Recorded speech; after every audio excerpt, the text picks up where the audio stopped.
નમસ્કાર દર્શક મિત્રો, આપ જોઈ રહ્યા છો B24 કલાક ન્યૂઝ। હવે જોઈએ આજના સમાચાર।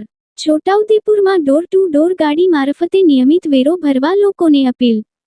છોટાઉદેપુર નગરપાલિકા દ્વારા ડોર ટુ ડોર કચરો લેવા માટેની ગાડીમાં નાગરિકોને નિયમિત વેરો ભરવા માટેની જાણકારી આપતા કચરો ઉઘરાવવા સાથે વેરો ભરવા માટે લોકોને ઢંઢોળવાનો પણ પ્રયાસ છોટાઉદેપુર નગરપાલિકા દ્વારા કરાયો છે।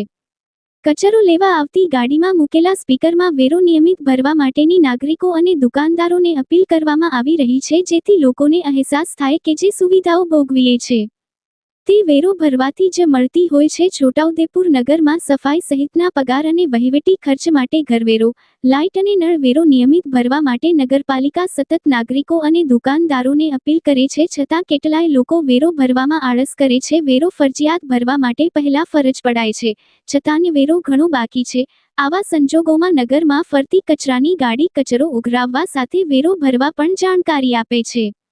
અંતર્યુલ છે કે જો વેરો ભરવામાં નહીં આવે તો નળ કનેક્શન કાપી નાખવામાં પણ આવશે, એની ખાસ નોંધ લેવી, આવા સૂચનો નગરપાલિકા દ્વારા કરવામાં આવ્યા છે। રિપોર્ટર શકીલ બલોચ, છોટાઉદેપુર।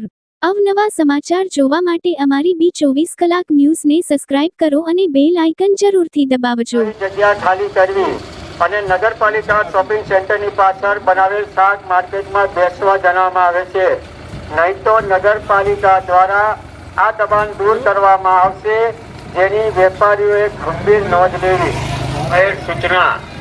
આથી નગરજનોને જણાવવાનું કે નગરપાલિકાનું નાણાકીય વર્ષ 31/3/2025 રોજ પૂરું થતું હોવાથી જે હિસાબોનો ઘરવેરો, પાણીવેરો, દુકાન ભાડું, અન્ય વેરા બાકી પડતા હોય તો નગરપાલિકામાં એને ભરપાઈ કરી જવા જણાવવામાં આવે છે, નહીં તો નગરપાલિકા દ્વારા જે હિસાબોનો વેરો બાકી પડતો હશે તેમના નળ કનેક્શન કાપી નાખવામાં આવશે અને મિલકતને સીલ મારવાની પણ કાર્યવાહી કરવામાં આવશે।